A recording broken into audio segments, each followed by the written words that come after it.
This is Mission Critical to Mission Accomplished.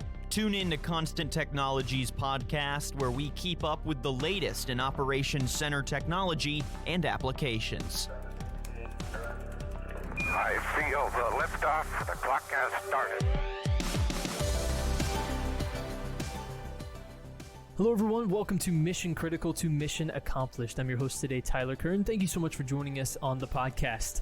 Every industry is currently grappling with the reality of coronavirus, and the mission critical industry is no different. And here to give perspective on how mission critical companies are staying the course during the coronavirus pandemic is Brad Righi, President of Constant Technologies. Brad, thank you so much for joining me today. It's great to have you on. Oh, thanks for having me, Tyler. Appreciate it. Absolutely. So, Brad, I want to start off here just kind of with a broad overview and take a look just at the industry as a whole first. So how have you seen the mission-critical industry, and maybe more specifically Constant Technologies, cope with the current situation regarding COVID-19? Well, this certainly, Tyler, has presented unique challenges for many industries, and we're no different. I think how the mission-critical industry has handled this, specific to Constant, is that the centers that we actually provide and integrate are the true nerve center of most major corporations. So while employees are working remotely, these centers need to remain operational 24/7. So the unique challenge for us to guarantee uptime and also at the same time not have full access has really caused us to pivot our service department and ramp up, and also be able to provide remote support that typically we would perform on site. Again, lots of video, lots of remote troubleshooting to ensure that our clients have complete uptime during this pandemic. Absolutely. I think that ability to pivot has been proven to be really beneficial during this time. And, Constant Technologies has, I'm guessing, seen some of the ups and downs of the economy in the past, right? So what kinds of steps have you taken in the past to stay resilient as a company, and how has that been beneficial during this time? So typically during downturns, capital expenditure is slow. And even in this case, I believe it will be much shorter duration than some of the recessions of the past. But with new build spending that often slows during these times, it's critical to keep the existing centers and clients, again, up and running effectively. So while we may not be performing all new integrations at this time, servicing the existing and minor tweaks and upgrades are certainly something that is keeping us tremendously busy. Yeah, you mentioned that ability to pivot earlier, and just providing video service and still helping maintain what your clients are doing, even if new builds aren't happening maybe at the same rate as you would have expected pre-pandemic. So I think one of the things that has proven to be extremely beneficial for companies during this time is that ability to stay flexible and to continue to adapt to whatever the situation is. How have you seen that working for you? Just that adaptability, flexibility, has that been maybe the biggest lesson that you've learned throughout all of this?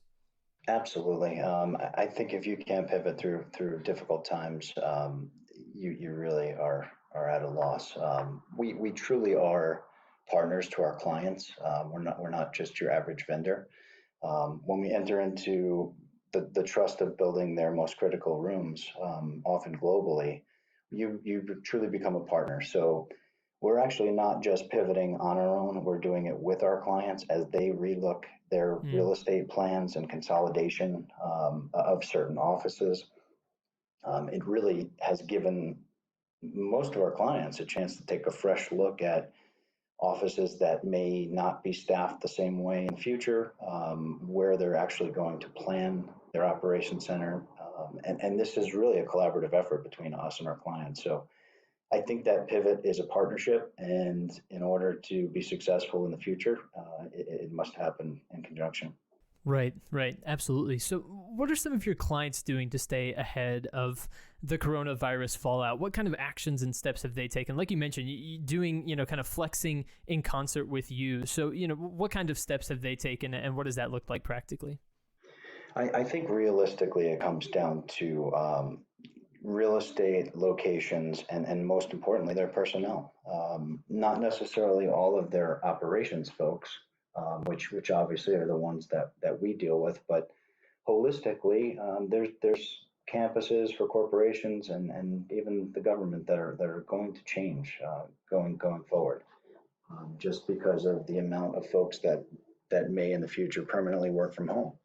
So that pivot has been something that has slowed the new build process down. But again, working in conjunction with them, we are really starting to ramp up on some future plans here. So hoping to be full speed ahead in the next month or so. You mentioned just more people working from home, and that kind of made me wonder, I suppose, if does the future of the mission critical industry maybe look different in the future?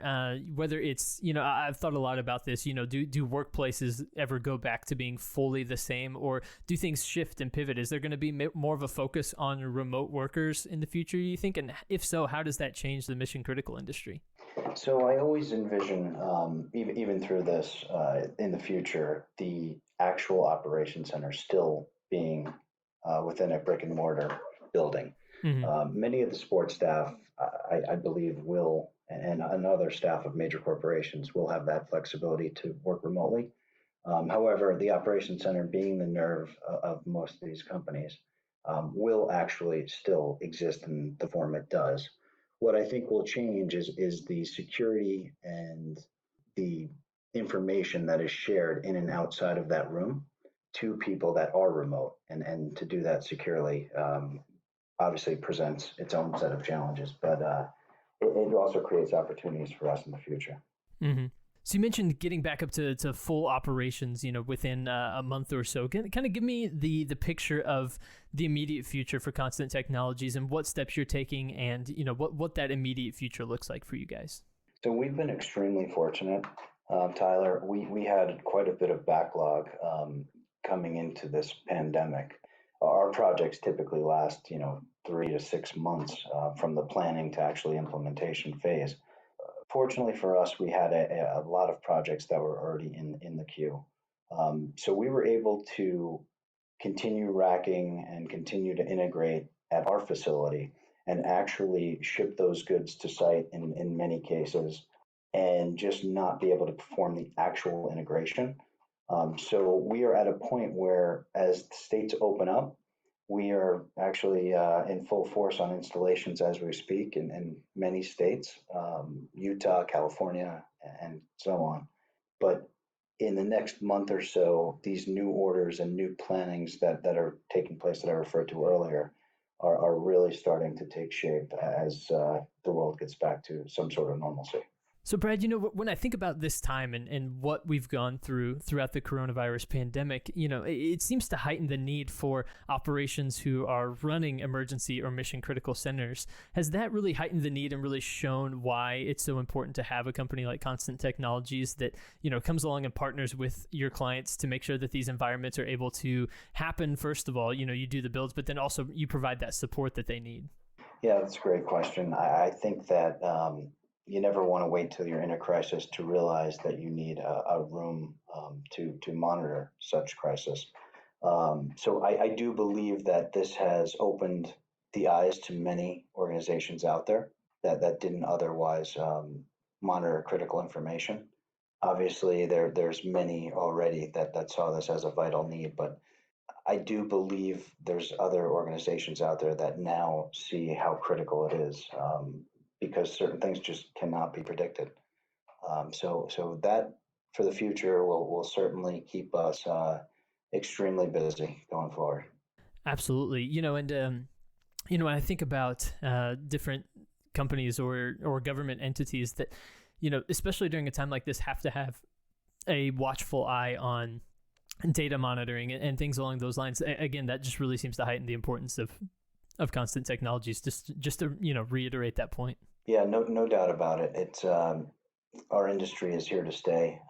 Security, as far as making sure there's no breaches from organizations and government, but also translates into the unpredictable. And I think this pandemic has proved that you cannot forecast what is actually going to happen out there. So I hope everyone remains safe and we can help these organizations and our government going forward.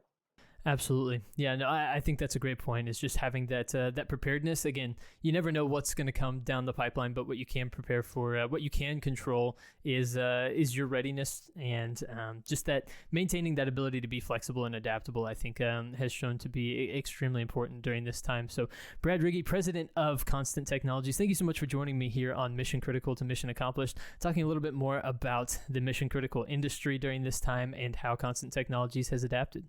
Thanks so much for having me, Tyler. Really appreciate it.